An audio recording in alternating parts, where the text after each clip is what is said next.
All right, I'm going to go ahead and call this meeting to order. And can I have a roll call, please? Councilmember Little. Here. Councilmember Sander is joining us momentarily. Councilmember Pulapati is absent. Vice Mayor Budge. Here. And Mayor Gatewood. Here. Stacy, can you go ahead and announce the meeting and playback schedule? Yes. The meeting of the Rancho Cordova City Council is recorded with closed captioning. The recording will be cablecast on Metro Cable Channel 14, the Local Government Affairs channel on the Comcast and DirecTV Verse cable systems. The recording will also be video streamed at metro14live.saccounty.gov. Today's meeting will replay on Thursday, July 9th at 9 a.m. and Friday, July 10th at 6 p.m. on Metro Cable Channel 14. Once posted, the recording of this meeting can be viewed on demand at youtube.com/MetroCable14 or on the city's website at www.cityofranchocordova.org. All right, can I go ahead and have Darcy come up for the Pledge of Allegiance, please? I'm sorry, Stacy. Stacy. I almost had it. There she I'm is. sorry, Stacy. I was looking around too. Please stand if you can. And recite the pledge. I pledge Allegiance to the flag of the United States of America and to the republic for which it stands, one nation, under God, indivisible, with liberty and justice for all. All right, can you please stand seated as Dan Deshawn from River City Christian gives us our invocation. Pastor.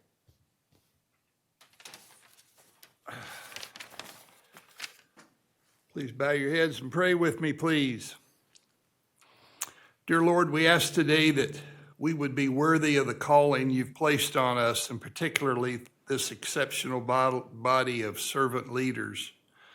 Our celebration of the 4th of July of our great nation is over, and now we ask that you empower us to get back to work, to live with kingdom principles, to live with Christ-like strength, and not to waste our freedom that we've been given. Our freedom was fought for and forged in the fires of difficulty.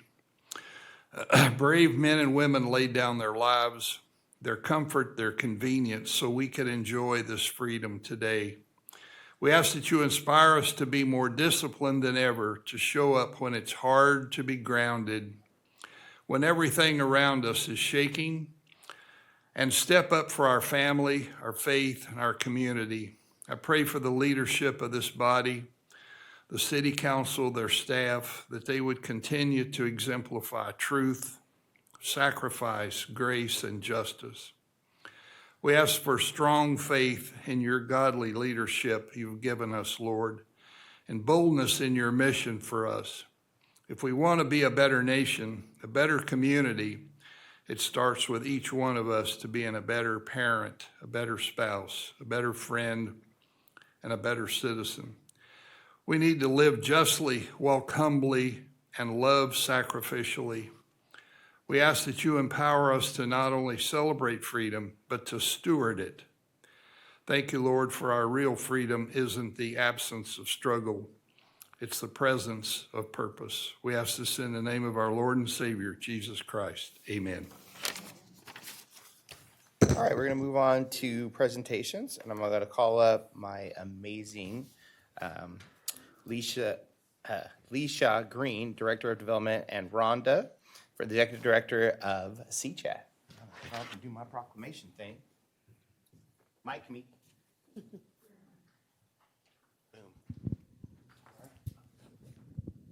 All right, guys.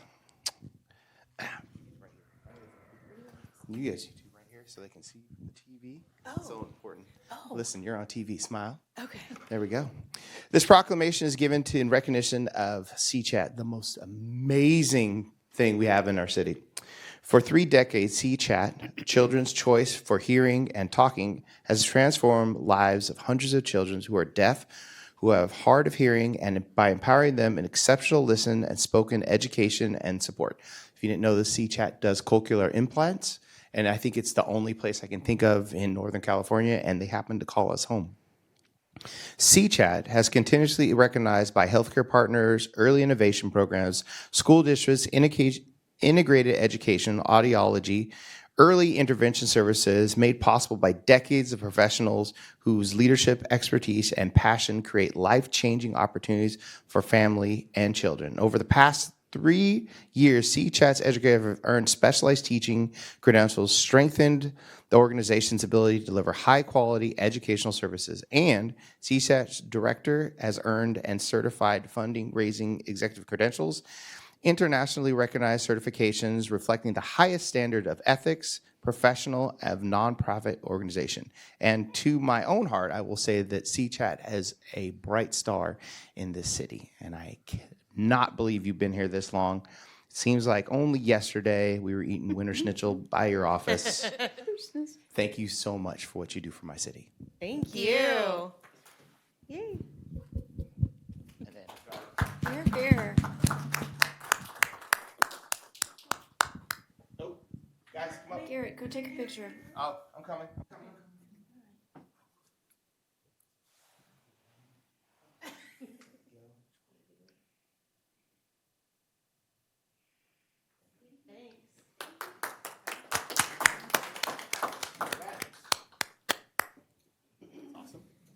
Mayor Gatewood, we also have a member of the public who's interested in speaking to this topic. Really? All right. Bring it. Eric Mott, if you'd like to come forward. Hey, Eric. Good evening. My name is Eric Mott. I'm from the Vineyards neighborhood. And I just want to take a moment to say thank you for recognizing CHAT. I think they're a fantastic organization and school. While high-tech companies bring a lot of financial benefits and kind of put us on the map, so to speak, organizations like CHAT are really the heart and soul of our community. And I think that it's great that the city has recognized them. I think that we should also do as much as we can to help promote these type of organizations that help bring us on the map. They brought really this type of a, how do I want to put this, specialty is really kind of world renowned here in Rancho. They have people come from all over the country. I think if you look, they used to have a map on their wall. It's still there. It shows where their students come from. And they're from all around the world, actually. And, so it's really the heart and soul here, I think, that of organizations like that. And I think that our city would benefit in supporting them as much as we can financially and any other way to help ease the burdens for them to stay in business and to grow themselves. Myself and my family, we love CHAT. We're grateful for all that they've done. We've had a child that's gone there, so it's very personal for me, and thank you. All right, we're going to move on to public comment. We now move to public comment. Members wishing to public wishing to address the council from members not on the agenda item today may do so at this time. For items that are on the agenda, speakers will be called at the time the item is heard. This public comment period is limited to matters that have fallen within council authority, known as council subject matter jurisdiction. Comments outside the council's jurisdiction may be ruled out of order. Under the state of city council may not discuss or take immediate action on items on the agenda or agenda unless item is determined to be of an emergency nature or the need to take action arose after the agenda posting. Speakers must keep their comments 3 minutes or less, or be asked at the beginning by stating their name for the record.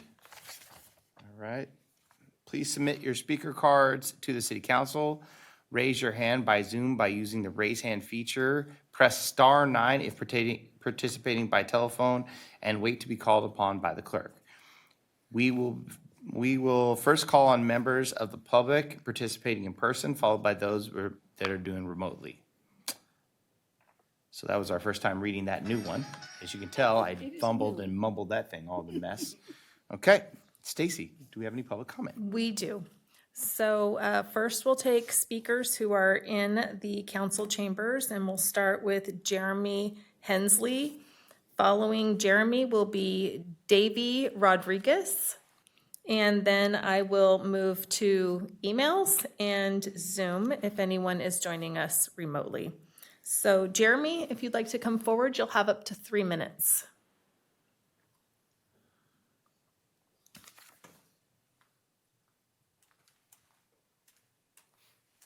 How you guys doing today? Good. So I was wondering about the death of Courtney Sconce.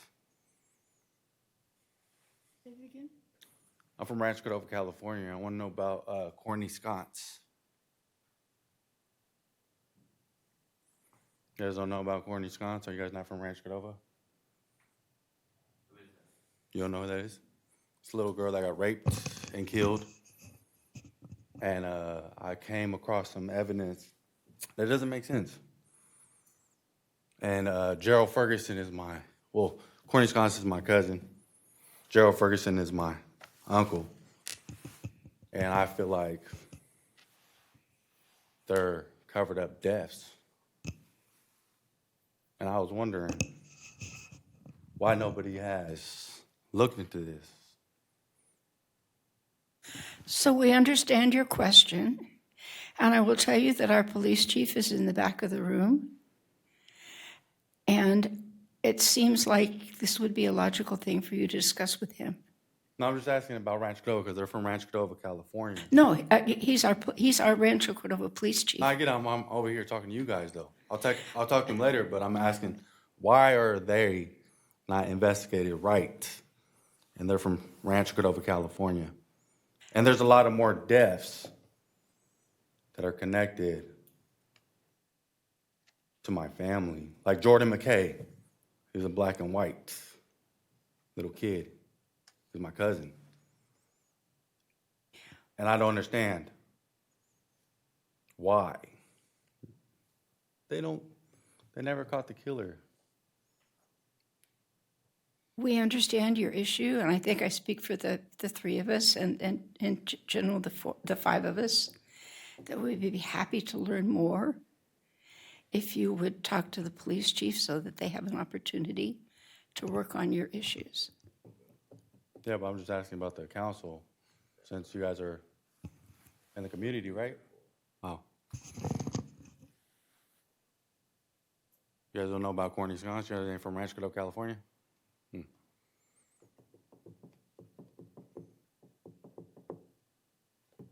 Sounds fishy. It's my time. Chief? All right, next. The next speaker will be Davy Rodriguez. Davy, you'll have up to 3 minutes. Yep. I'll be quick. Several months ago, I came before this board and pointed out that they had entered into illegal contracts with contractors who were not licensed in this state.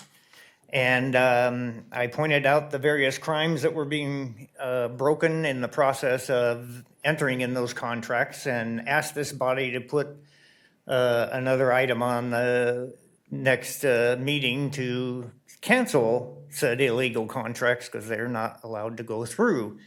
And since that time, I have seen no movement in that regard. This person who is forwarding these contracts to you for approval has been down this road with the city of Sacramento and the county of Sacramento, and each time the state contractors board has informed her that what she is doing is not within the scope of the law. Now, I will admit that it's only a misdemeanor when a contractor enters into an illegal contract like that. But when several public officials gather together to break the law like that, they call that conspiracy. And conspiracy is a felony, and felonies get public officials banned from public office. It is also a crime to aid and abet a crime. So You can ignore this at your peril. I am a squeaky wheel, and I'm going to push forward. I did the same thing with the city. They have changed their ways. I did the same thing with the county. They finally agreed to it. So please heed this warning one more time. Cancel those contracts before they go any farther.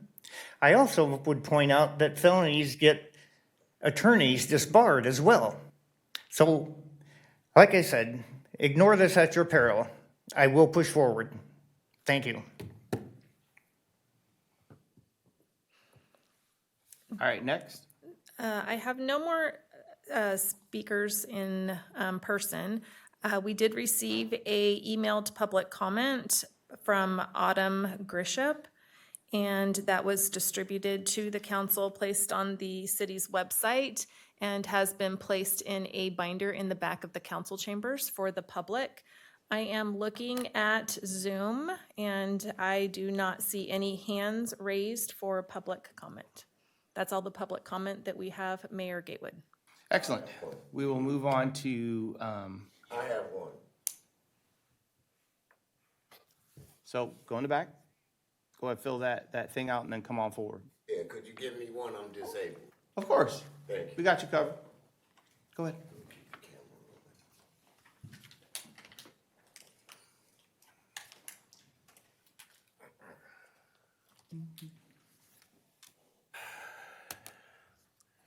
My name is Kerry Rogers. I'm a homeowner on Benny Way, Rancho Cordova 95670. Been there over a decade.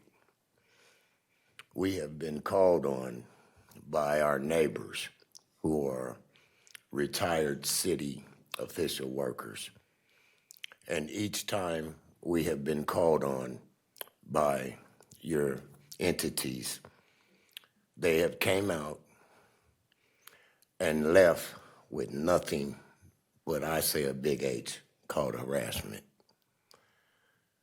We have done nothing but build our property up to amazing standings according to your bylaws. I just listened to that gentleman who started my little engine right now. I wasn't going to speak today, but I have spoken to a couple of people, this lady right here, in regards to a complaint that I filed on June the 10th regarding my neighbor doing illegal work in front of his house. That got addressed on the 11th. On the 11th, a gentleman named William, what is his name? Howard Williams. Matter of fact, Howard used to be a co-worker with my brother for the city of Sacramento County. My complaint is the mistreatment and the biased reactions that we get, my wife and I, in regards to when we call officials on them. And we get the same like nonchalant attitudes like this council member right here that I just had on film, just frowning and smiling and laughing at this lady because he was just speaking his opinion. And I thought that was very disrespectful. I have it on video. It just happened right in front of my face. And that's the same type of treatment we get from your officials when they come out to our house. I am more than a squeaky wheel. So I would ask that you please investigate 2640 Benny Way into the square footage of that home, including all permits that are not in conflict that I have evidence of. Is that good enough?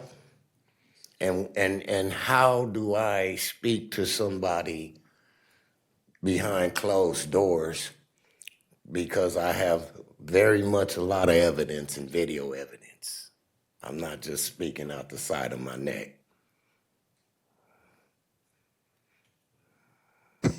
So we'll start with city manager. And is that your wife right there? That is her. What's your wife's name? 'Cause I don't Celeste. Celeste. We'll start with you and your husband talking with the city manager. And then Is if- that David Kwong? No, that would be Michael Runner. Okay, I spoke to David Kwong twice, sir. Yeah, so let's put it up a little bit. We'll talk to the city manager. And then if we don't get it resolved, then you can come talk with the mayor. Okay. So My question was if there's some funny stuff going on between the guys that come out on a call and go to a particular home and they get treated differently, is there a law against that? I mean, I think it's fraud. I think it's complete fraud. You know, like if you can go over there and say, hey, you know, don't worry about it. You know, like say for instance, just a little example. I know I'm stealing a bit of your time, but you had nobody else to speak, so I guess I'll take theirs right quick.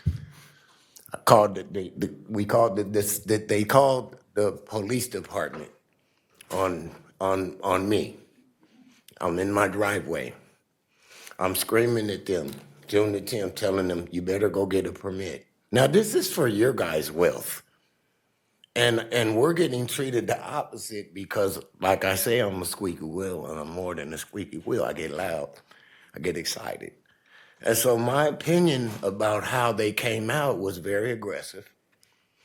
And I asked them, what do you want? And they said, we got a nuisance call, loud noise. I said, well, you don't hear nothing but saws and torches right across the street and me screaming at them about a permit. And they go, oh, that's it? I said, yeah, that's it. And I says, hey, take a peek over there. There's a car right there parked the opposite way, one of their contractors. I said, what are you going to do about that? He goes, we're not here for that. Can you please wrap up your comments? He goes, we're not here for that. And I said, okay, you're not here for that? I said, but so if somebody commits a murder across the street, you're not going to address that? There was illegal stuff going on. These are the people that called on us. These are the people who feel that they're entitled because they've been in the city for so many years. And I just want to know. Kenny, can we? Carrie, I wish I was Kenny. I'm sorry, I thought you said Kenny. So Terry, can we? Carrie, so would you clarify, please, 2640 Benny is your address or it's the address I'm you want? 45. I'm right across the street, the Pretty House. Okay, so you want to report All right, so 2640. just, Mayor, Vice Mayor, I'm happy to meet with. so let's meet with, this let's individual. Kenny and let's get that process This started. gentleman right here, That's the gentleman. your name? Micah Runner. Michael Robert? Micah Runner. Runner? Yep. How long you Happy been, to see you. How long you been doing this? A minute. Okay. So happy to sit down with you and chat. All right, when would that happen? Let's do it this week. Oh, awesome, man. You want my number? Sure. You can give it to Stacy and she'll connect you. Did you fill out that form real quick? Celeste, can you grab that form and fill it out with his phone number so we can call him? Somebody took him a form. Okay. All right, thank you. Mayor Gatewood, that's all the public comment that we have for. Chief, can you get that guy's, that information? Because I'd like to know about what he was talking about. All right, thank you. All right, let's see, where am I at? Okay, consent, all right, we're moving on to consent calendar items. Consent calendar items, Council reports. oh, sorry, council reports. Joe? Nothing today. Isn't there a soccer game on? Why did we have it tonight?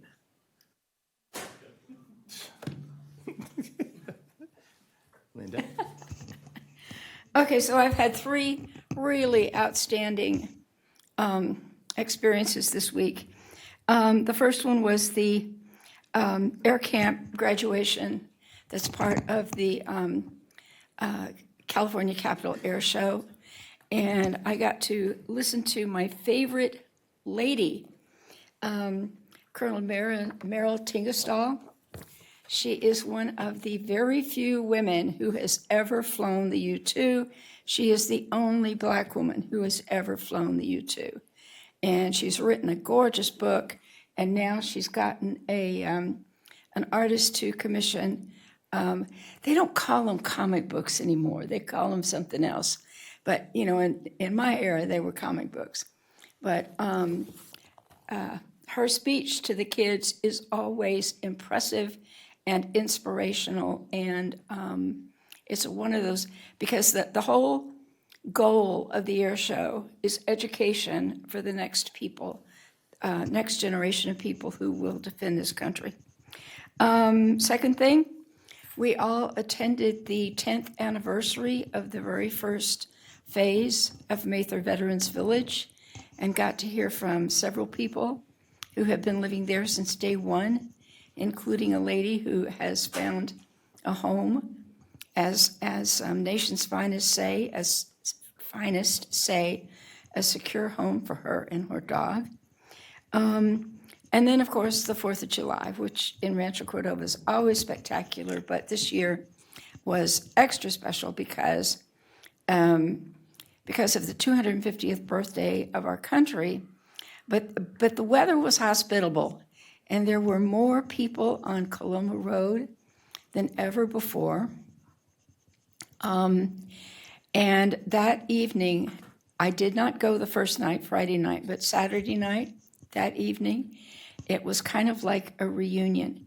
There were so many people who have lived here in Rancho Cordova for a very long time.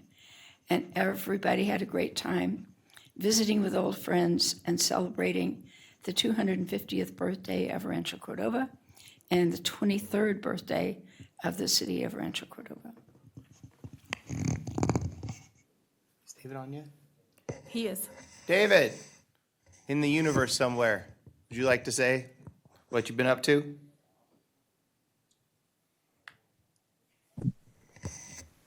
Can you hear me? We hear you. All I right, was there I'm on one of those. Thursday night or Saturday night. I'm on one of those hotel connections that's really iffy, so I'm trying to limit my video here. Linda, I think, covered most of the high points. I think the 4th of July was spectacular, and while we don't have official numbers yet, odds are this is going to be the most highly attended 4th of July events that we've ever held in Rancho Cordova, and that's saying something because we're already by far the biggest 4th of July Independence Day events in Rancho or in the region. As you guys, I think all of you were in the parade. That was a remarkable level attendance along that parade route. That was Linda and I were talking about, but I think probably the highest I've seen in more than 20 years of doing that. And in the park, we had an awful lot of changes this year into how that event worked. We protected some neighborhoods nearby who usually are inundated with parking, some of it illegal parking. And I think that had an impact on parking elsewhere, probably in the city. We'll have to sort that out. It was sort of an after event talk about it, what we could do better, what we did differently. We changed the way cars enter the facility. I think that caused some slowdowns in some cases. And I think there's some modifications that we had in place years ago, but then sort of fell by the wayside, unfortunately, that might assist with that. But as far as I can tell, everything in the park itself ran like clockwork. The drone show was great. The fireworks were pretty awesome. Everyone seemed really satisfied. I've gotten almost no complaints about anything. I spent some time actually with the crowd as they were coming in, talking with them about what their experience was, what their memories were, what they needed to do once they got in, all kinds of really fun discussions. And it really reminded me of how important events like this are to our community. Because while there are a lot of people from the region there are a ton of people from Rancho Cordova there, some of whom think of this almost as a community reunion of a sort, because people kept telling me, I see people I know here who I haven't seen in a long time. And that really warms my heart, because one of the main reasons to do events like this is to build community, and that's exactly how it works. So kudos to Shelley Blanchard at the Cordova Community Council and all the tremendous staff there who basically give up a month of their life to make this thing work and work, 120-hour weeks to be sure it works. They're going to get a little period of rest here in the next month, so there'll be a quiet period for the community council. But they did it again. Tremendous success. I think when Maria gets around to showing us our media imprint, probably later this week, it will be off the charts in terms of what sort of image we presented for the region. So I think I'm going to leave my report at that. I would say I could not unmute myself earlier when the gentleman was talking about Courtney Sconce. Linda will remember that was a horrific murder that occurred, I think, in the year 2000. There was a rather young offender from El Dorado Hills who was convicted of her kidnapping and eventual murder, which did not happen. The kidnapping did occur in Rancho Cordova. The murder, I think, occurred elsewhere. And as far as I know, he was given a life sentence for possession of child pornography as well as her murder. And he is probably still in either federal prison or state prison. But that was as far as I know, a solved crime. I think it was solved as soon as 2001 with court action. That predates the city too, by the way. Other than that, I have no other report. Thank you, Mr. Mayor. Thank you, David. All right. I'll just echo David's thing. Amazing 4th of July. The parade was fun. I always enjoy hanging out with everyone and walking the streets. You didn't walk it. I rid in the back of a car and threw candy and alienated everybody who said don't throw candy, but went out like a champ. So that was fun. And then honestly, greatest way to meet all the community, because you forget how many sides we have of this city when they all come together, because everyone loves a carnival. And the acrobats were amazing. Not acrobats, but they were acrobats and the circus, which was new, and that was cool. And they did that motorcycle thing. The person stands a little, and the motorcycles go around them at like a really fast pace. And then they had interesting food, and I don't know when people decided to put cream in soda and call it dirty soda. Have you seen this? They give you a diet soda, and they put cream in it. It's weird. Anyways. In the 50s, they used to put lots of things in Coca-Cola. Including cocaine. But we don't do that anymore. But yeah, it was a great event, and thank you so much, Cordova Community Council, for championing that and exhausting yourself, and all those hundreds of volunteers that show up and do that just because they love Rancho Cordova. And just word of the wise, take it from your mayor, a pie eating contest is a terrible idea. So bad. And because I didn't know you're not supposed to eat the pie, you're supposed to smush the pie around. But I ate 2 pies, and then Micah was next to me eating 2 pies, and then there was a little girl that was next to us that said, "You're not supposed to eat the pies." And I was like, let me stop. And then the sugar high and fall that I had was awful. And I didn't want to be the mayor on TV that threw up at the 4th of July. But it was awesome. And so how many hot dogs did you eat? 15. That's easy. But pie is full of sugar. And I took a handful of pie and I ate it, and I was like, this is a mistake. That was when I knew that I had done something wrong and I needed to stop. Micah. Well, thank you, Mayor, for that. I will echo that mistakes were made signing up for pie eating contests. And although it was a lot of fun for the community, hopefully, and celebrating the 4th of July. And really want to echo just the congratulations to the Community Council and our city team that supports a lot of the different efforts and things that go into the 3rd and 4th events.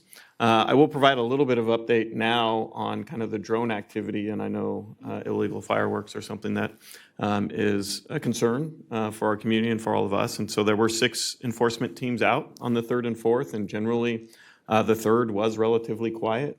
The 4th was not. And so the drone team was very active that night, and just we're still going through the different kind of information from the different drone teams, but just one drone team alone captured 252 illegal fireworks and probably end up more than 8 citations. And as you know, our new rules are $1,000 each for those different citations and different individual fireworks. So we will see what those final numbers come in, but it will probably be a much bigger number than it has been in the past for our citations for illegal fireworks. So I think with that, I think the only thing that happened in the last couple of weeks was the opening of Metro Fire's training facility, which was great, that Vice Mayor Budge also attended.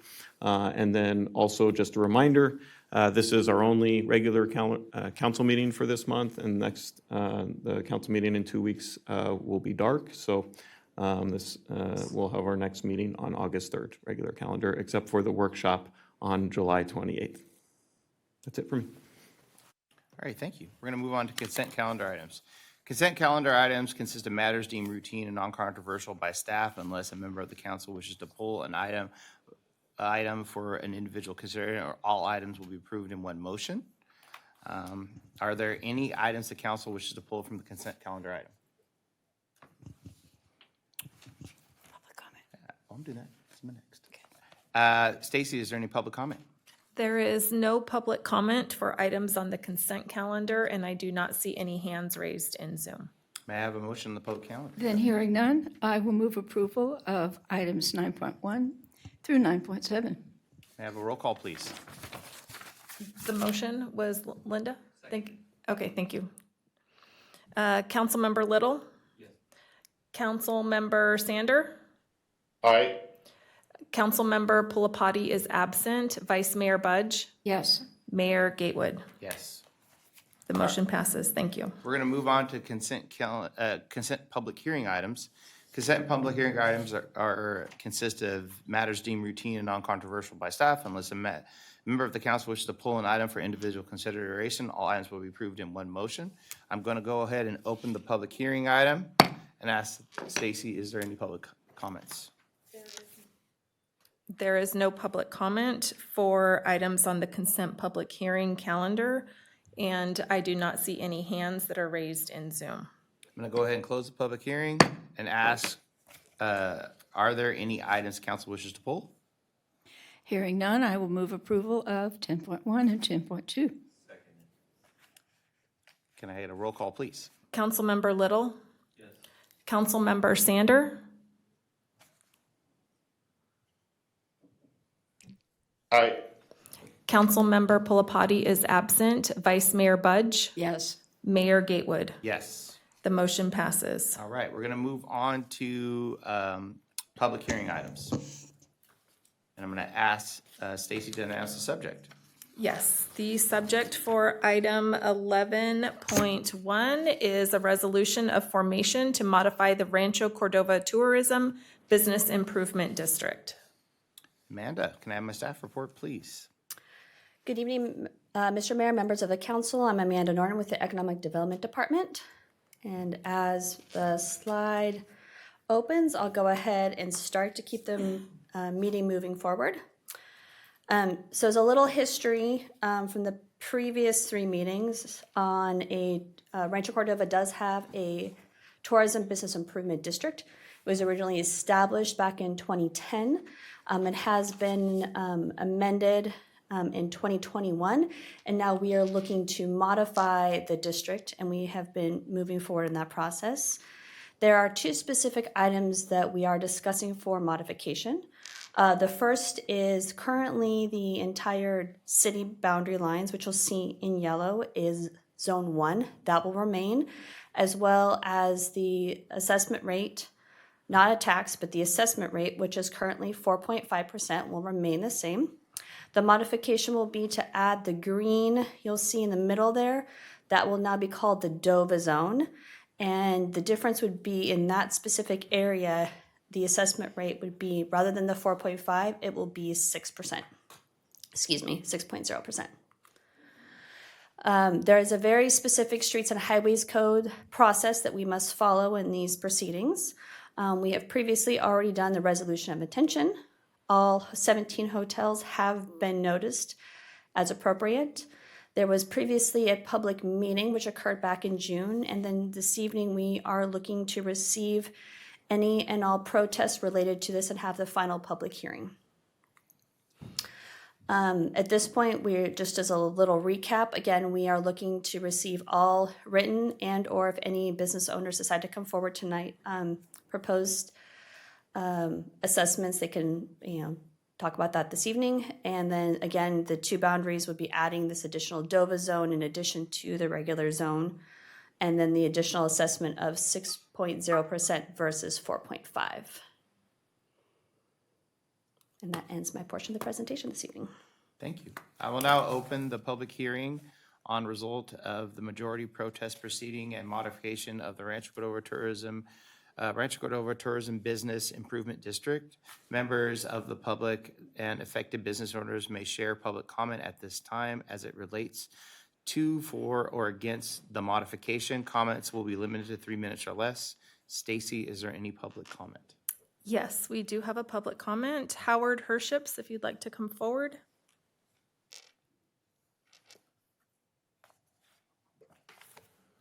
You'll have up to 3 minutes.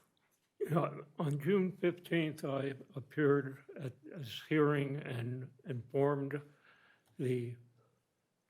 your council members that there's some serious problems with the nonprofit and how they implement the collection of the TBID tax, which they do after the 30th day of occupancy, which violates California law.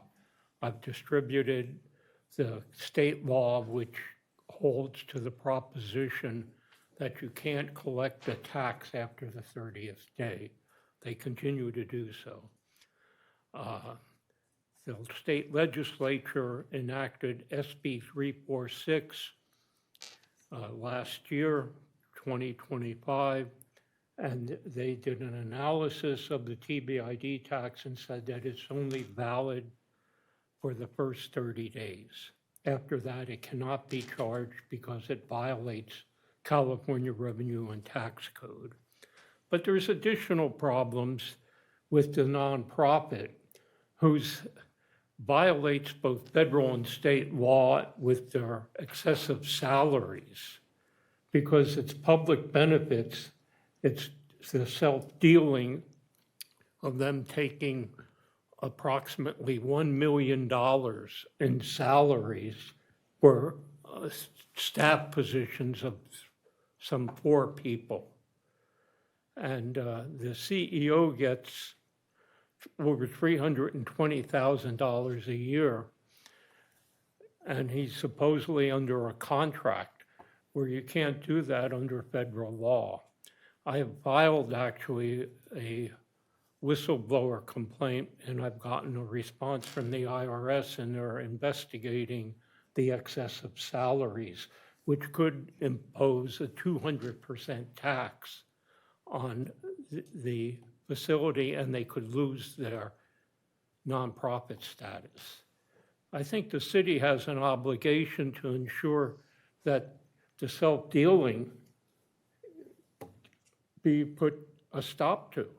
You just can't say, I need X amount of money per month.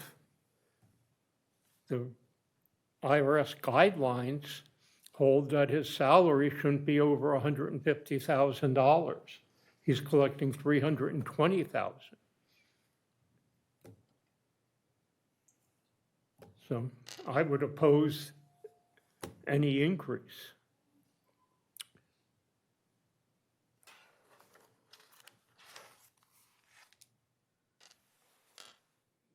Any questions about this procedure? Please wrap up your comments. Please wrap up your comments. I'm finished, basically. Thank you. All right, thank you. All right, Stacy, is there any other public comments online or in the council? There is no additional public comment in person or on Zoom. All right, I'm gonna go ahead and close the public hearing. Yeah, can we ask Amanda for, Huh? can we ask Amanda for comments? Is it possible?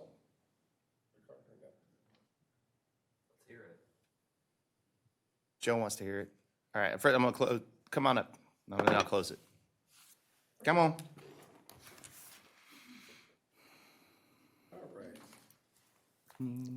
All right. Good evening, Mayor Gatewood, Vice Mayor Budge, and City Council. It's a pleasure to be with you here tonight, and I appreciate the opportunity to speak with you. Not able to speak about those previous comments because there's litigation that Mr. Herships has filed against the city as well as our organization. I can say that Could you identify yourself for the record? Yeah, I apologize. Yeah, Mark Saposnik with Visit Rancho Cordova. Yeah, so I'm not at liberty to discuss some of the misinformation that was just discussed or just mentioned here, but Anyhow, pending litigation. So as the city's destination management organization, Visit Rancho Cordova is committed to growing tourism, increasing overnight stays, and enhancing the visitor experience. The DOVA project has this potential to attract new events, tournaments. Here there's even soccer coming. New tournaments, events, concerts, visitors from out the region and beyond, and this is going to generate significant economic activity while elevating Rancho Cordova's profile as a premier destination. This is why, on behalf of Visit Rancho Cordova's Board of Directors, I want to extend our support of the amended management district plan and the creation of the DOVA zone. This amendment represents an important investment in Rancho Cordova's future. By allowing future tourism business improvement district revenues generated within the DOVA zone to be reinvested back into the DOVA district, we are creating a sustainable funding mechanism that supports the development of the DOVA arena and the broader DOVA district.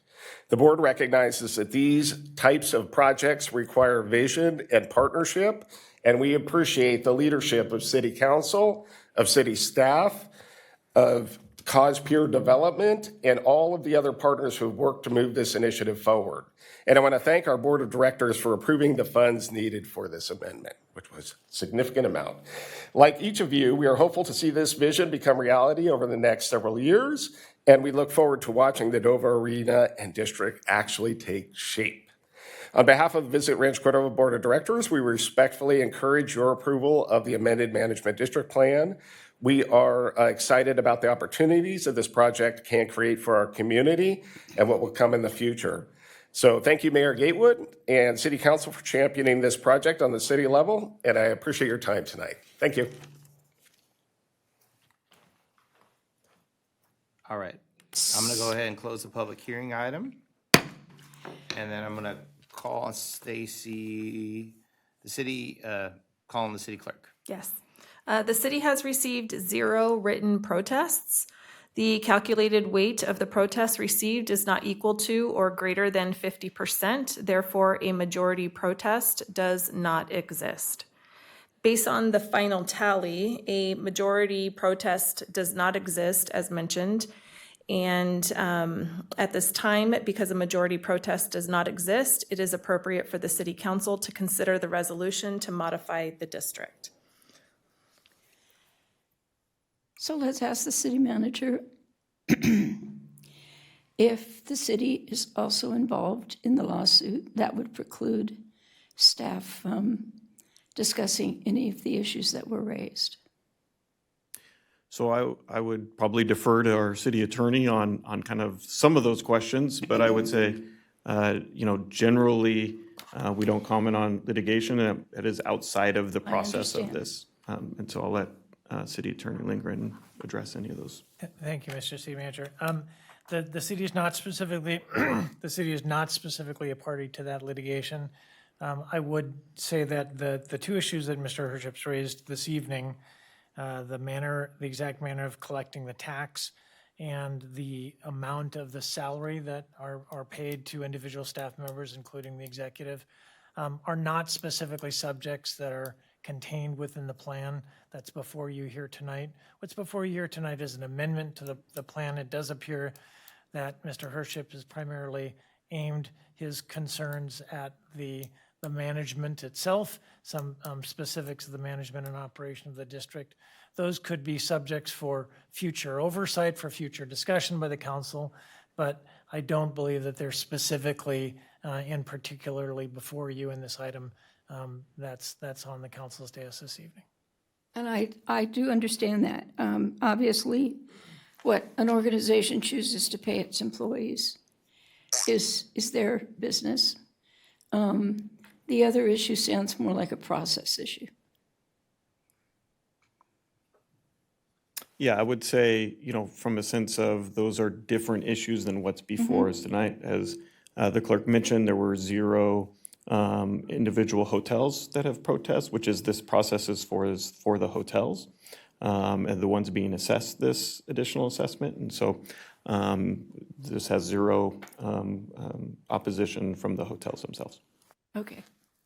Then, hearing no concerns from the council, Then I will move approval of the resolution of formatting the modification of the Rancho Cordova T-bid.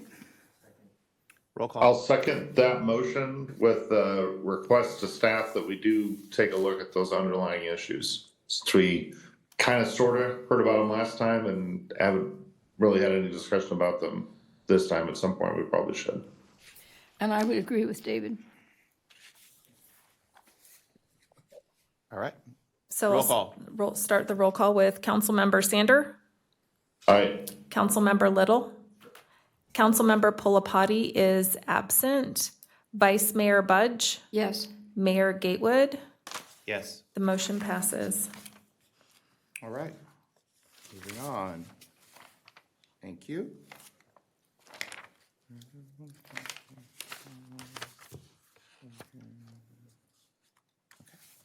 Moving on to regular calendar items. I'll wait for.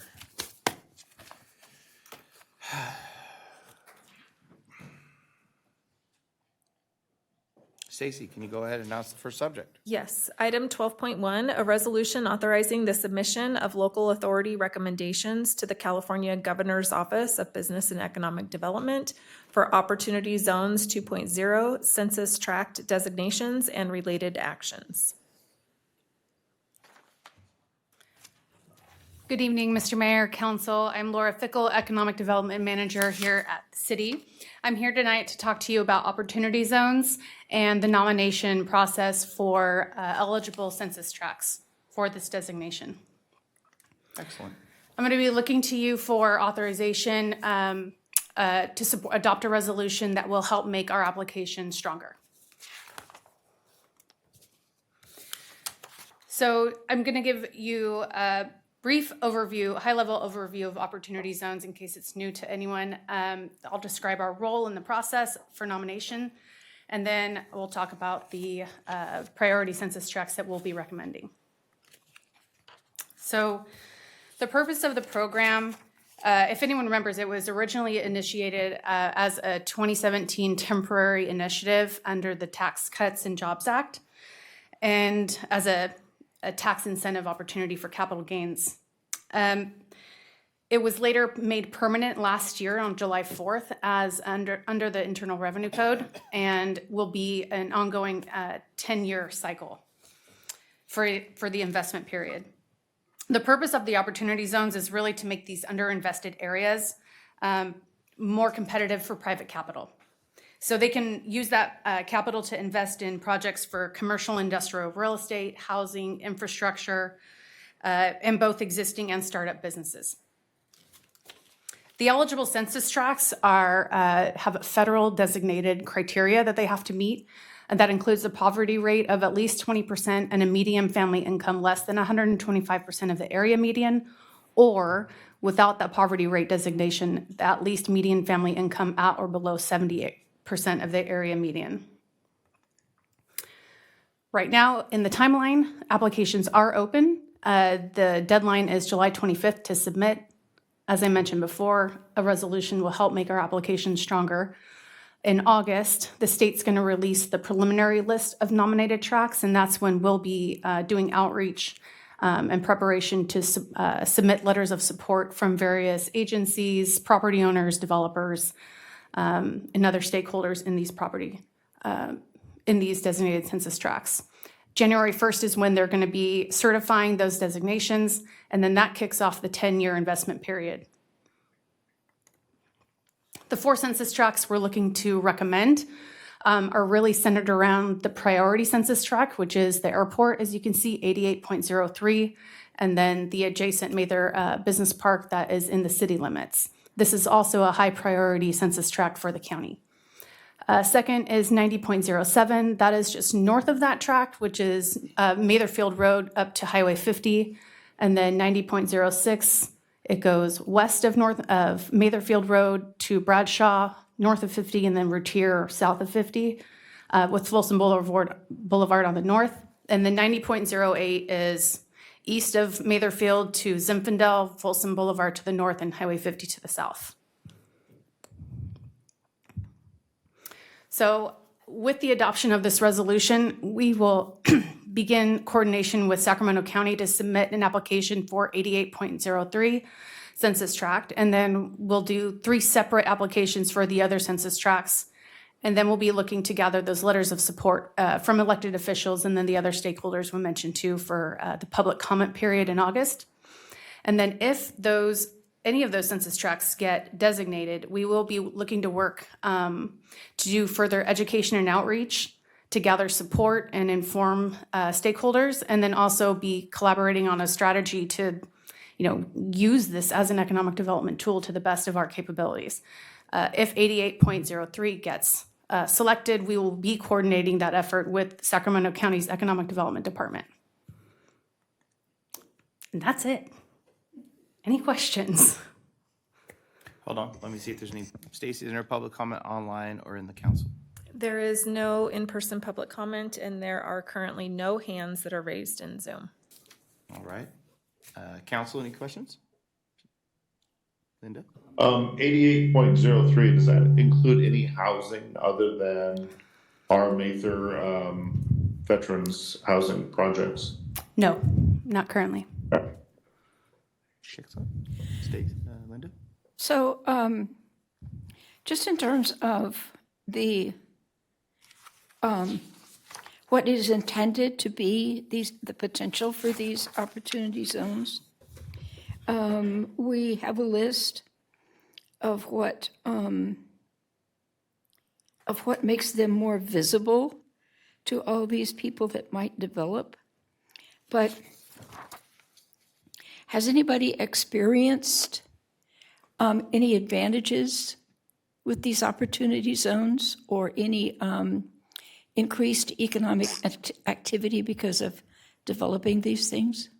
That's a really good question. Not directly in the city, to my knowledge. And I think the reason I mentioned that we want to have a dedicated economic strategy to them is to understand how to fully take advantage of it.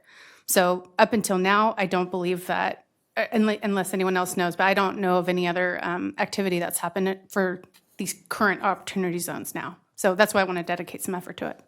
Okay. So, and I realize that they are also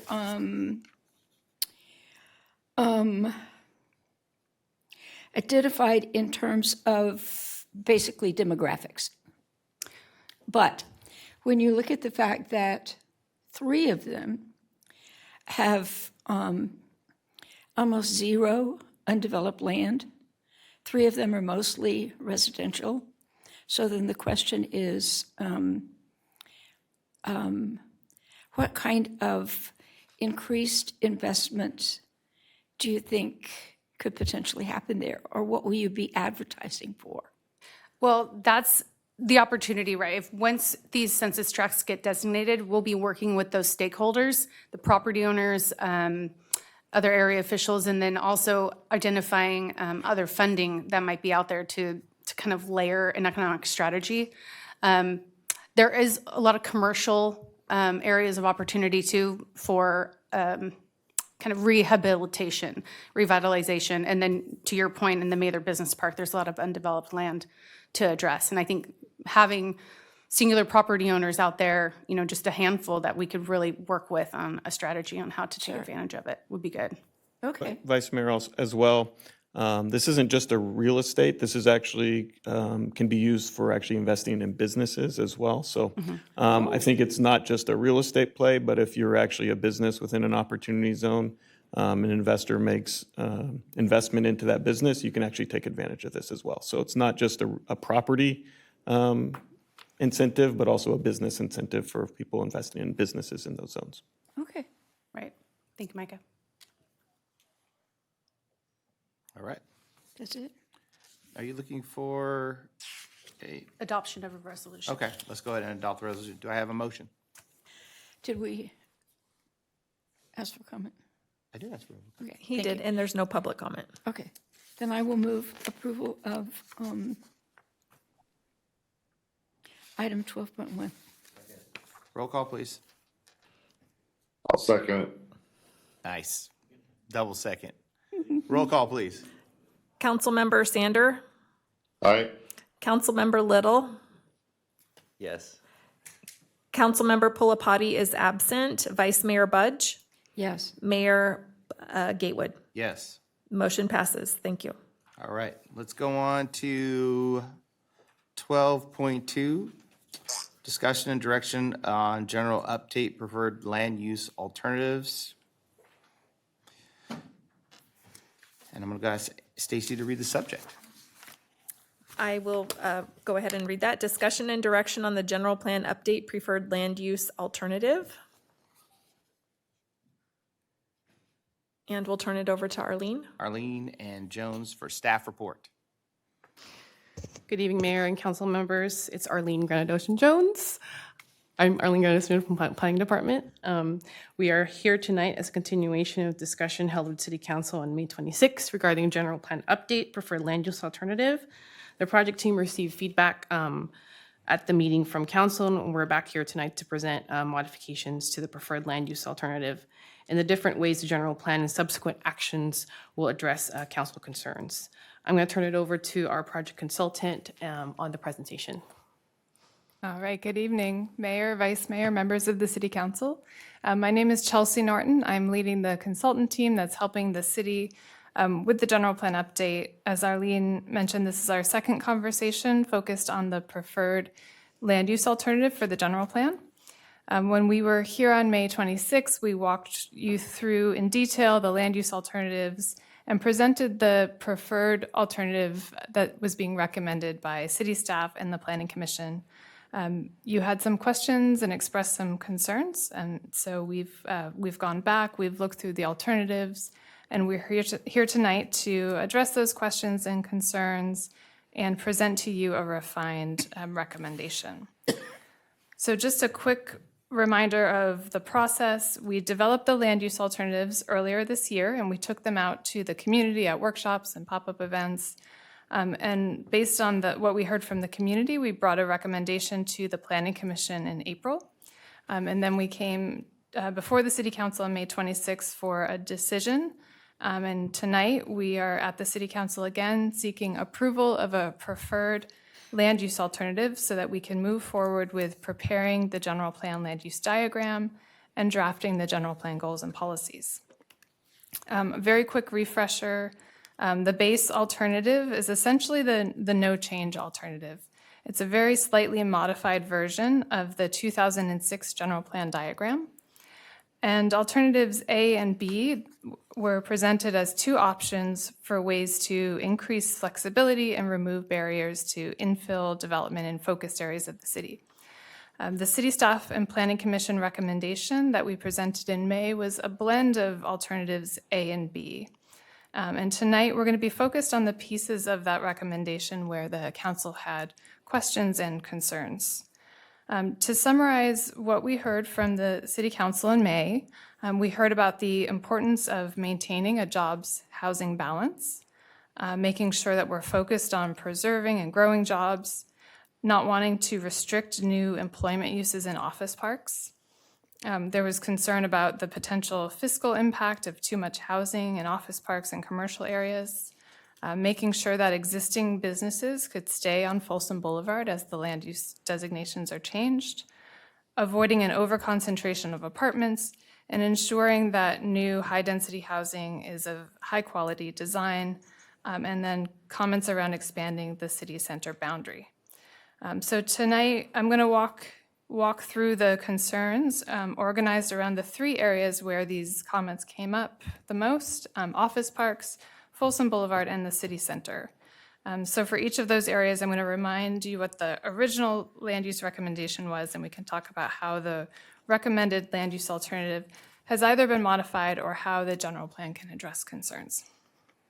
So starting with office parks, this is what we presented in May. The existing office mixed-use designation of the general plan would be replaced by two new general plan land use designations. Innovation mixed use in dark blue that would allow for increased flexibility for the office parks to adapt in the future. The innovation mixed use would allow professional offices, commercial, and also multifamily housing at 20 to 80 units per acre. The advanced industrial in light blue would allow office, R&D, incubator space, light industrial, supportive commercial, so a whole range of employment uses, but would not allow for housing. The concerns we heard from the council were about balancing housing and jobs, preserving and growing jobs, making sure that we aren't restricting employment or industrial uses that the council would want to see in these areas, like research and development or data centers, and concern about potential unintended consequences of allowing too much housing in office parks. I want to speak directly to those concerns. First, it is worth noting that the existing general plan allows housing in all office park areas today. And so the advanced industrial designation is intended to be more protective of jobs compared to the status quo, not less protective. It preserves the areas shown here in light blue for the broad range of flex industrial and employment uses where housing would not be allowed. Second, the planning staff did ask for additional input from the Economic Development Department staff, and we have slightly expanded the advanced industrial designation to cover some more parcels from what we proposed on May 26th, responding to direction to make sure we're focused on preserving and growing job-generating land uses. And then third, for areas that would be within the innovation mixed use, again, the existing general plan does allow for housing in these areas. We're looking at ways to to remove any barriers to adapting the office parks. But as we move into the general plan policies, we can bring forward policies that would protect against the loss of office space, even where housing is allowed. So, for example, housing could be a permitted use in certain areas like vacant lots, service parking lots, but we could have some protections restricting housing that would displace existing businesses. So that's just an example of the type of policy as we move into the next phase of the project that we could be considering. The second area that I want to focus on is Folsom Boulevard. As a reminder, staff and the Planning Commission recommended an alternative that designates much of Folsom Boulevard as transit corridor mixed use, which would continue to allow a broad range of uses like it does today, commercial uses like retail, services, restaurants, hotels, plus professional offices, and multifamily housing at a density of 20 to 60 units per acre. And then around the light rail stations, the transit-oriented development overlay would apply to parcels within roughly a quarter mile of light rail stations and allow for increased densities of up to 100 units per acre. Some of the conversation and concerns were around wanting to make sure that existing commercial businesses can stay and that we aren't losing sales tax revenue through the changes, providing a variety of housing types and income levels so we avoid an over-concentration of apartments or affordable housing in one area of the city, protecting single-family neighborhoods through height transitions, and making sure that high-density buildings are high quality and designed at a human scale using new urbanist principles like walkability and a strong public realm. So taking those concerns sort of one at a time, I want to show transit corridor mixed use does not require housing. So that means existing businesses can continue to operate exactly as they do today. So nothing about changing the designation would force a commercial property to redevelop. On the topic of housing variety, what we're aiming to do with a higher density range of 20 to 60 units per acre is to actually give some more flexibility, not less, on the range of housing that could be built on the corridor. So rather than pushing everything towards one housing product type at the lower end of the range, it would increase variety. One of the other things we're trying to accomplish by allowing some higher densities along the Folsom Boulevard corridor is to align the city's density standards a little more closely with state law. Specifically, a recent change in state law, Senate Bill 79, requires high densities at light rail stations. And so by increasing some of the allowed densities along the whole corridor and at light rail stations, we're trying to set up the city to potentially have more control over what gets built around stations through the possibility for developing a local ordinance or a local approach rather than defaulting to the standards of SB 79. On the concern around height transitions, the city's current design standards already require heights to step down near single-family neighborhoods, so that protection is in place with the city's adopted design standards. And then speaking to the concern around the quality of design, city staff and my team at Ascent are already working on looking at the city's design standards and recommending updates for mixed use and multifamily development to reflect new urbanist principles like walkability, a strong public realm, quality architecture. That's a project that's moving in parallel with the general plan update and something that we will be bringing forward to you at another time as part of that other project. And then finally, on the city center, the recommendation that we brought forward in May is to create an entertainment district surrounding the proposed arena, replacing what's currently designated as a convention overlay with a new entertainment mixed-use designation. That's the area shown in bright pink. At the last meeting, we also showed a proposed boundary for a city center planning area. It wasn't a land use designation, it was a boundary for a planning area. And your direction was to expand the city center boundary further west to Zinfandel, south to International, to include the civic uses within that district, so where we're sitting here tonight. And we can certainly do that. We can certainly look at the boundary, but the boundary of the city center doesn't need to be finalized tonight because it's not a land use designation change. It's something that we can establish as we develop the general plan policies for this area. So we can carry your direction forward from the May 26th meeting and do that in the next phase of the project. So putting that all together, here's the recommended land use alternative as modified in response to your direction. This is the map honing in on the areas of change where the land use diagram would be changing under the Staff and Planning Commission recommendation. We're asking for the direction from City Council to move forward with these changes to the general plan land use diagram in these areas shown.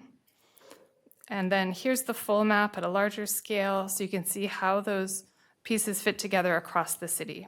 And I'm happy to come back to either of those maps in more detail if there are any questions. But to summarize our ask tonight, City staff recommends that the City Council approve the Planning Commission's recommended land use map as modified, with direction to include general plan policies that prevent the loss of jobs in employment centers, maintain a jobs housing balance, protect the fiscal health of the city, incorporate human-scale design in new multifamily development, and create a city center that serves as the city's civic heart, central business district, and entertainment destination. And this recommendation would give us a land use diagram to move forward with, while making sure that we have the policies in the general plan that reflect the priorities you laid out in May. So with that, I'm happy to answer any questions. Stacy, do we have any public comment online or in the chamber? I do not have any speaker cards for this item, and looking on Zoom, there are no hands that are raised. Okay, so I have a question. Linda. So it looks like what you're presenting has not been updated since May.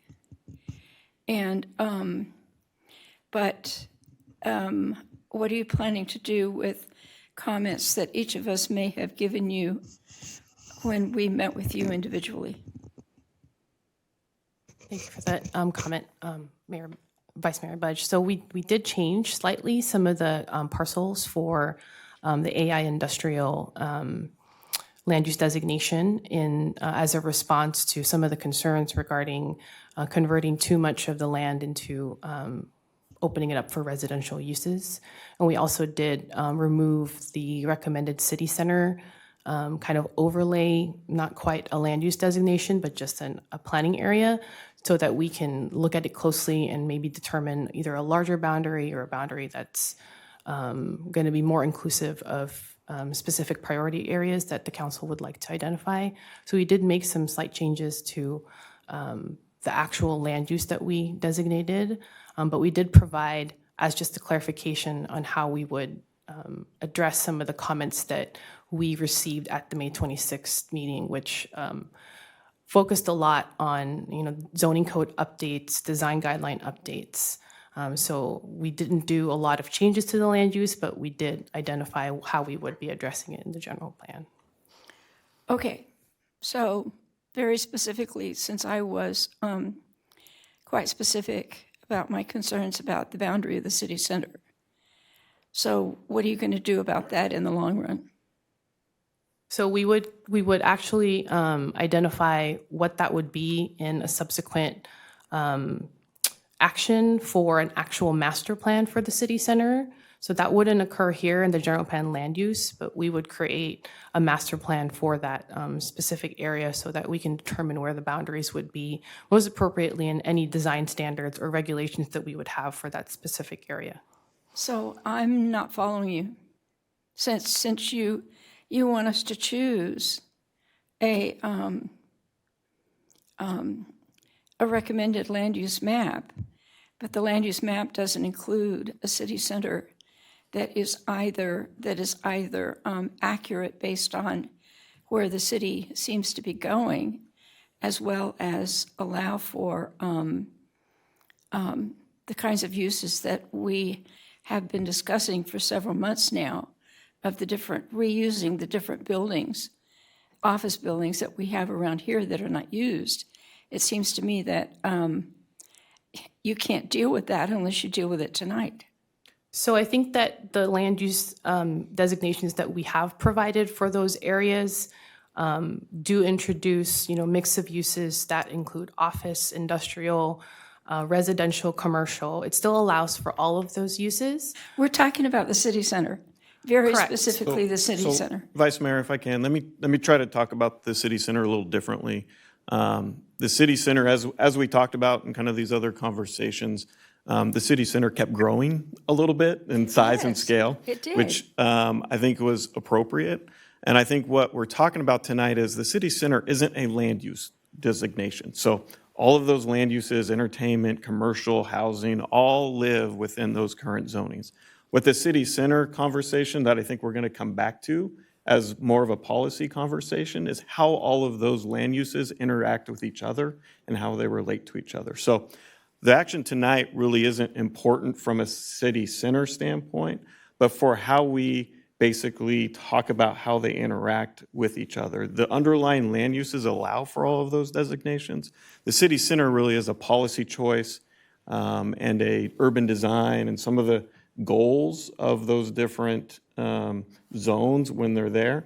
But I think we want to have a further conversation about the city center and what those goals and objectives are for that future guidelines and policy direction.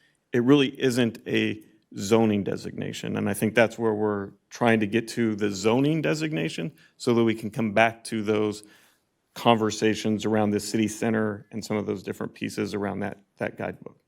So in our original general plan, we had a very specific area designated as convention district. Yeah, and downtown. And we had zone, a very specific area designated as a downtown district. Okay, and so I'm not finding any logic in not creating something called a city center district. Let me ask, those convention zones came after the general plan or during the general plan process? During the general plan. And the convention, they both were part of the general plan. They were overlays in the general plan. And the proposal for the convention overlay is, rather than an overlay, create a new land use designation of entertainment mixed use. So that's the treatment of the convention overlay. We had discussions about whether the downtown Rancho Cordova is along Zinfandel or whether the energy is shifting to the entertainment mixed use land use designation around Sunrise with the proposed arena. And so but it's shifting even farther to the west as we talked about on the phone, based on properties that the city is attempting to acquire. And so it's not logical, from my perspective, that we don't acknowledge that in the land, in the general plan. And so to speak to the downtown overlay in the general plan. No, city center. Downtown overlay is a function of 2006. Right. So, and that never happened. Correct. All right. But here we are in 2026, and we finally found somebody who wants to use the convention center overlay. And so at this point in time, we are actively looking at properties on International that could be a part of a city center. In that last sentence on that last slide you just showed encompasses everything that we've been talking about for potential reuse of older buildings. And they're not old, they just happen to have been around here a long time. I think what we're talking about is all of those things are still allowed in the current zoning. What I think and what I'm hearing too is the Civic Center name will continue to be discussed as a policy and in the conversation of the general plan, just not out as a land use designation. And so I think Heart, CBD, and entertainment destination. Correct. So I think that's where we're trying to get to a place where we have the underlying zoning. We want to talk about the future civic center conversation and how those all relate to each other. And it'll be a part of the general plan, just not as a land use designation. And I think what I think for us and I think for our team is we want to be careful with how many land use designations we layer into some of these different underlying zoning to allow us flexibility as we go after and some of those transitions change. That I would recommend, from this sense of making sure we don't have too many land use designations and more policy direction, so we have that conversation about where does the entertainment zone go, where does the future civic center, community center go, and how do those relate to each other, more as a policy and a direction than an underlying land use. And that's, I think, the recommendation today. Well, having been through a kind of a earthquake sort of an upset of all of the land use designations that everybody was used to at Sacramento County, and having previous planning directors completely change everything with the accompanying fallout. It just seems that if we don't take advantage of creating something that is broad enough to express all of what we think we might be able to do here, is short-sighted. I think we're saying the same thing. I think in the sense of the future conversation, I think the question is whether it's a part of the land use designation or is it part of the vision and the different policy choices that will come in the future. And I don't know. What Chelsea. do you want it to say, Linda? I just wanted to say Civic Center. Can you make it say Civic It Center? said, create a Civic Center. She wants Says it to so. say Civic Center. I think we would need specific areas where that would be. And I think when we had the conversation, we kind of didn't have a very solid boundary. So it's not that we're removing this opportunity, it's that we're deferring it to another action that we can actually support in the policy of the general plan. Okay, and I'm sorry, but I thought I was really very specific. I was in that call, Vice Mayor and I, and we didn't really get the boundaries. And I think we had some concerns about whether it was appropriate for us to call it city center if, let's say, a business wanted to come in and they didn't want to be identified as a city center. That was something that came up during our conversation. Wait, stop. Linda wants it to say Civic Center. She has drawing area. What area did she want to say Civic Center? Because now I'm hearing that she drew something and gave it to you guys and it didn't make it in. Do we know what it is? because I will be adjusting So- this to incorporate that. So let me, If I yeah, may. go ahead. So a couple edges here. One is real property negotiations that we may be having in closed session.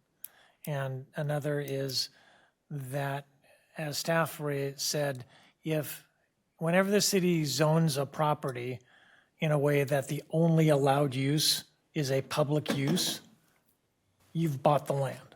I understand, but this is not zoning. This is a general plan designation. I understand, and state law And what difference does requires- it make if we include, State law requires that within a few months of having changed the general plan designation, that you change the zoning to be consistent with it. Otherwise, it assumes that the only allowed designations are those under state law, are those in the general plan. So if you only allow a public use, you have, as staff just said, boxed yourself no, in. we didn't say only a public use. If the only allowed use is a civic center use, and that's only a public use, I don't want to be too specific here, but the reason why uses are not, that in general, you only say public use on property that you're certain you're going to acquire is. I never said public use. If you look at the sentence, Central Business District, isn't Kaiser an appropriate part of a central business district?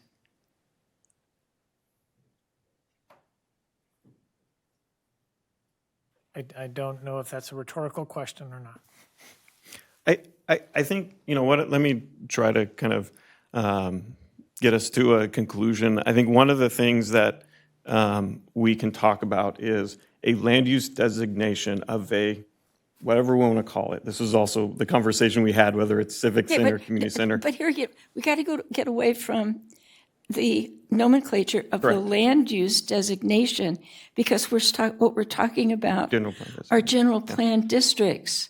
And so if our general plan includes a district called city center. So I guess for the team, does anything preclude us from having a district called Civic Center in the next phase of this conversation? No, we're actually proposing that we come back with that, establish that planning area through more focused discussion as we get into the general plan policies, because what we understand is that city center is meant to have a variety of land use designations, not one singular designation called city center. And so I think that's what we're doing with the designations. We have an innovation mixed use that allows for a range of uses. We have the entertainment mixed use. We have an employment focused area. We have a commercial focused area along Folsom Boulevard. And all of that will be encompassed within a city center. The existing downtown overlay in the general plan didn't modify the underlying designations. It did allow for increased height. And so we can talk about if a city center should do that, but we're actually encompassing those densities proposed in the downtown overlay within the underlying designations of the general plan. And so we're trying to, the city center would be more of a broader boundary that has all of these different land use designations that we're presenting. Don't you think the last 2 decades has taught us nationally that if we want to respond to changing economic conditions and changing the general public's habits, that the most expansive description possible is what gives us the broadest flexibility? I mean, absent a few grand mistakes, like the fact that light industrial includes warehouses, okay? I mean, gee whiz. I think we agree, and I think what maybe would be helpful tonight, and if we wanted to move this item forward, would be to approve the land use designations, but make a direct recommendation, or that we come back with the future city center, civic center, central business district designation for that future conversation. Because I think that's what we're not losing in this approval, is to basically have direction from you, if so, and the council, if you so choose, to come back for that conversation with Linda, that. stop, Matt. Linda, what would you like it to say? Supercalifragilisticexpialidocious Civic Center Plus? How would you like? Joe Little's home. Joe Little's home? Listen. You don't have to pick the name tonight. Listen, We'll the have a few chicken coop. How do you, listen, you can have, listen, Linda, how do you want it? Because you're my expert when it comes to this kind of thing. I just, no, I'm sitting here in a room with a lot of really good planners, and Come on, planner. And, You're the expert at this. Come on. How do you want it to be called? Civic including Center? our attorney. Civic Center? But it just strikes me that we don't want to lose that opportunity. So whatever we do, I mean, because we're kind of presented with a, Blank slate? no, we're presented with a very specific recommendation to approve kind of what came out of the Planning Commission. The land use, or The proposed land use diagram, and from my perspective, the land use diagram is not adequate. Okay. Approve a preferred land use alternative, and if it doesn't include the kinds of things that we've just spent 15 minutes talking about, it's not adequate.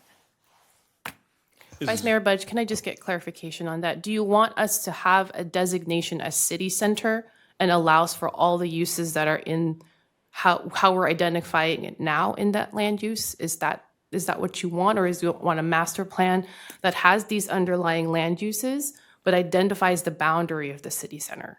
Because there'll be a difference between those two options. I understand. If we start writing a master plan, we may limit what the possibilities are in the future. If we simply do it as a general plan designation with a generic description of opportunities, because after all, we don't want to leave out entertainment because you've already got Cordova going on over here, okay? And we don't want to leave out a hospital because you've already got a medical center. And so we don't want to leave out what's in between. We just need to make sure that we can include all that in whatever we call it. So it sounds like we would like to move towards the land use designation itself that has more of the flexible uses, taking into account kind of all of these proposed developments that are occurring now in that city center land use designation. Yes. Is that correct? And it really does need to be expansive. If you look at the way some of the buildings have turned over, like Pacific Coast, where Pacific Coast is now, that was the first location of the North State Nursing School, you know. And then if you look at this giant parcel next door to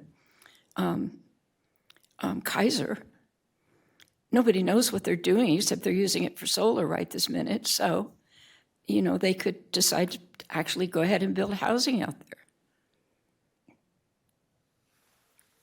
Can I ask a clarifying question so I make sure we have the direction correct? Do we want a city center boundary that is similar in how the downtown overlay functioned, in that it was not the downtown, in the existing general plan, the downtown boundary is not a land use designation. It's a boundary that has multiple land use designations. Absolutely. And so you want it to be essentially an overlay designation that has the underlying designations we're proposing around entertainment mixed use, innovation mixed use, the employment. Those can remain as the underlying designation, but you want a city center overlay boundary that has some other special policies tied to it. An overlay works for me. I mean, personally, it works for me. We've had a lot of overlay zones, our neighborhood protection areas, a variety of different overlay zones, some of which are legacy and some of which have been new. So that works for me. So we could bring that forward with when we are working on the general plan policies that address certain areas. The downtown overlay didn't affect the underlying designations. It removed the height limit for the downtown, right? And it had policies associated with it. It did. And because for instance, I mean, one of the things we talked about from day one, if we were going to convert kind of Zinfandel to being our, kind of our downtown Main Street, then we wanted to give VSP an opportunity to build liner buildings that would have parking in the back of them and theoretically commercial on Zinfandel. And just like we had seen in Walnut Creek, that's where the idea came from. And, but of course, they never did that. And nobody knows where VSP is nowadays anyway. But it gave them an opportunity to do something creative like that if they wanted to do that. And we took those really great ideas of the downtown overlay and essentially built them into the underlying designation for that area, trying to make it even more possible and removing barriers to make that happen. And I think what we're suggesting is that we can come back as we're working on the policies for the city center on what that boundary should be and what's tied to it. What policies are we trying to enforce in those areas? But we're suggesting that it's not a land use designation change. It's going to be a boundary that can be determined as we talk about the policies for these different areas of the city. And that works for me. It's just that the map the graphic you were showing us doesn't express that. So do you need to make a change to the map? If we're comfortable tonight moving forward with the underlying general plan designations, we might be able to come back with a focused discussion on the overlay boundary. I think we could, I would recommend, kind of for comfort for, Vice Mayor Budge is, if you do choose to approve the land use designations in the format, is to then, with that, include the direction to come back with a civic/business center overlay for including in the general plan. Is that what you want? Yeah, that would be good. I would simply call it Civic Center. I would not use the word business simply because Civic Center. It has its specific We definition. could talk about the names in the future. Do you need to come back and redo the map too? I would hope they come back to us with a map that has the overlay zone designated in it. What's it called again? Overlay. Overlay. Now, can I ask you a question? Why do you want this? Why is this so critical on just to us non-planners? I understand. It's what I said a little bit ago. If we've learned anything in the last 2 decades, we have learned that flexibility for our business community, for our residents, has got to be paramount in our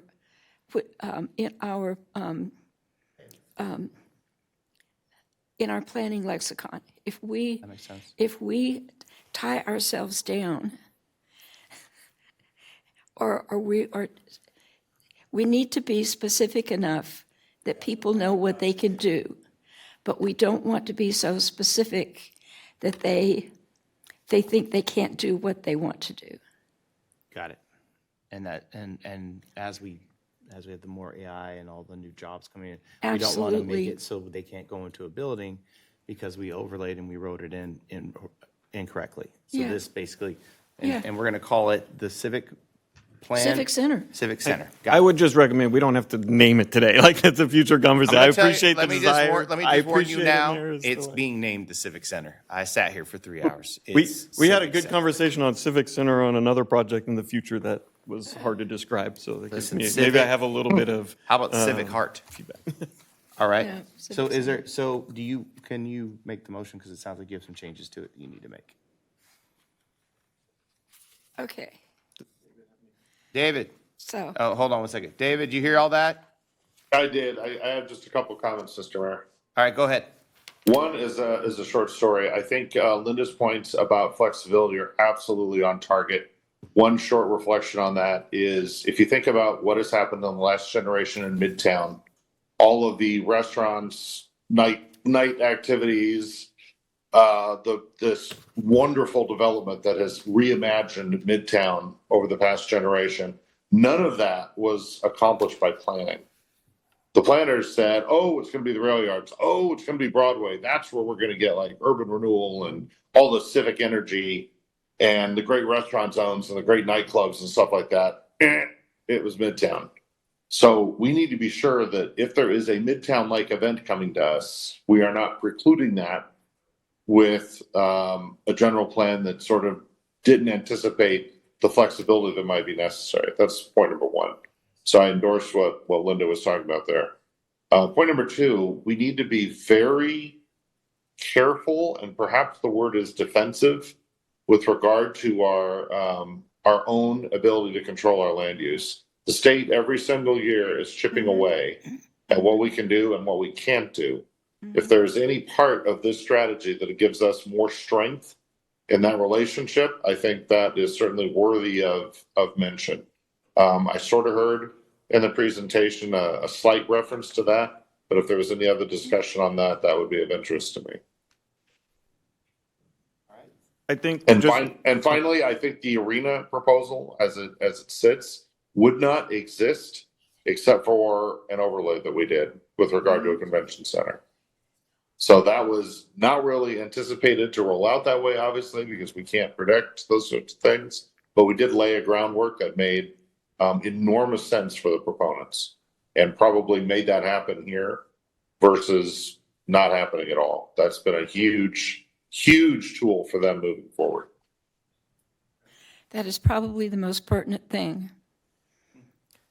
I don't know, a couple of those questions probably can be addressed directly to. One is the kind of protections against the state designation, and then I think the other is kind of the flexibility within the zone. So it's actually, I think what the goal was here is actually make those zonings more flexible. So I think that's what you're seeing as a reflection of this new zoning, is actually more flexibility to be able to adjust to whatever those different market conditions exist. But I don't know, Chelsea, if you want to just address the state law issue. And it is, Mike, it is a delicate balance, because like last meeting, we spent more time talking about this, but if suddenly everybody who owned property in our business district decided housing was the highest profit, and they all wanted to do housing, that would wreck us. So we have to have flexibility, but some safeguards. I also think the market's got to be able to be there to actually do that, but also that's where the policy direction will come in later in those conversations that you saw in the suggestion of, kind of where you're going to put that housing and some other restrictions around making sure you keep those employment centers protected. So I think that's what was addressed in some of those future policy statements too. But Chelsea, you want to talk about that? Yeah, I can speak to that. And I will say one of the main objectives here for this process was to increase flexibility to remove barriers to infill development. And that was really what was behind our recommendations in this area. So it absolutely focuses on that. Mike, I think you wanted me to focus on the state control and what I discussed very briefly about Senate Bill 79. So Senate Bill 79 went into effect on July 1st. So was that last week? And it requires that if a project wants to come forward that qualifies, it has the right mix of affordable and market rate housing, the city could not deny a project of 100 units per acre within a quarter-mile circle radius, essentially around a transit station, or 80 units per acre within a half-mile radius around a transit station, which extends well beyond the Folsom Boulevard corridor. There is an opportunity for the city to develop a local TOD alternative plan and present that to the state as the city's alternative approach to Senate Bill 79, or to develop a local ordinance and prove to the state that it can have the same capacity that SB 79 could have. And so what I suggested is that by starting to get close to those state densities, but we're trying to avoid putting those densities into the single-family neighborhoods and focus them along the corridor. We're trying to set the city up to have a little more local control with how that law is implemented. Now, we haven't done a full analysis, or the city, we're not proposing a TOD alternative plan.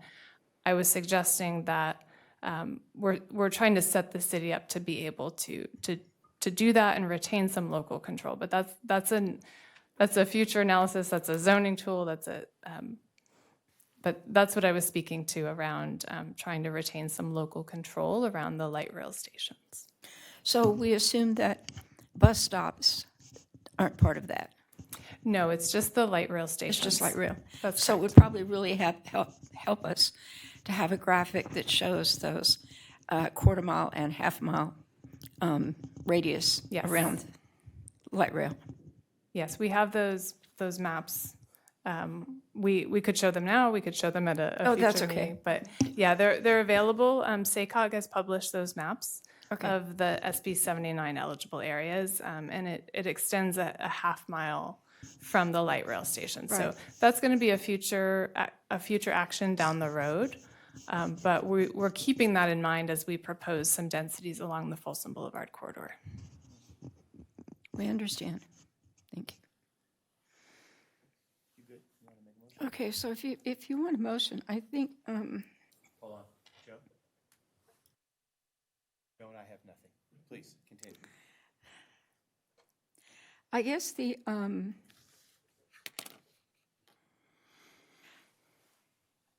I'm not sure what the proposed land use diagram is. If you want us to adopt that. So Vice Mayor, it would be the preferred land use diagram that's in our attached, I'm going to have Persephone pull it up right now.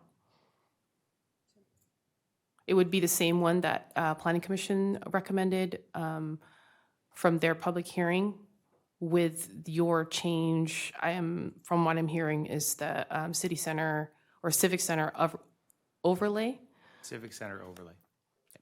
Yeah. An addition of the civic center overlay, and then also including general plan policies that prevent loss of jobs in employment centers, ensure jobs housing balance, incorporating human scale design, all the kind of bullet points that we added to that last city staff recommendation slide would be included as well in the motion.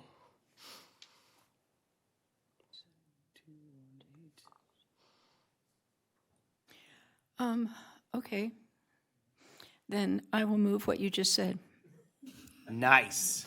You have to repeat that, Stacy. Did you hear it? Go ahead.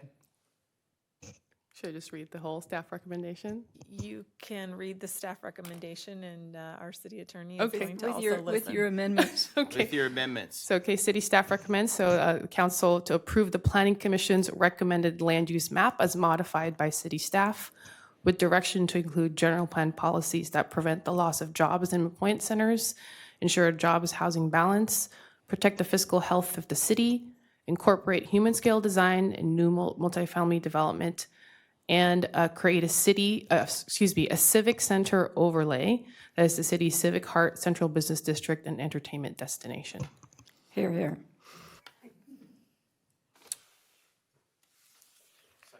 Do I have a second? Yes, you have a second. Can I have a roll call, please? Yes. Councilmember Little. Yes. Councilmember Sander. Aye. Councilmember Pulapati is absent. Vice Mayor Budge. Yes. Mayor Gatewood. Yes. The motion passes. All right. And I know that's nitty gritty, guys, but it's really critical because in 20 years, we just want to make sure that people are able to build as our district changes. Here, here. All right, let's move on to appointees. Those will be easy. Stacy, can you read the subject of 12.3? Appointment of real property negotiators. And then Adam. Thank you, Mr. Mayor. We're asking for appointment of a couple real new property negotiators for an item that we would like to discuss with you in closed session this evening. As identified in the items in your staff report, this will allow us to go into closed session and receive direction for the city manager myself. Excellent. So moved. I got to ask for public comment. Stacy, here or online? There is no public comment in person, and I am checking online. There is no hands that are raised on Zoom. Okay, I had a first, was Linda. Do I have a second? Second. That is hilarious. This is my new Councilmember hero. Little is the second. God, that's Oh, great. I can't hear that. It's so That is quiet. the best part is he keeps doing. I heard Roll call. nothing, so I fill the gap. God, this is fabulous. You're going to have to teach the dog to go woof. Technology is fabulous. That would be hilarious if your dog did a woof. All right. Okay, Roll we call. have a motion by Budge and a second by Little, and the roll call vote is Councilmember Little. Yes. Councilmember Sander? Aye. Councilmember Pulapati is absent. Vice Mayor Budge? Yes. Mayor Gatewood? Yes. Motion passes. All right. Do we have any future agenda items? Recording in progress. Nice. Good time to turn that on. Seeing none, I'm going to go ahead and adjourn this meeting. But before I adjourn to closed session, are there any public comments related to 16.1, 16.9 here or online? 16.1 through 16.9, there are no public comments that I have in person or online via Zoom. All right, I'm going to go ahead and close this meeting to closed session.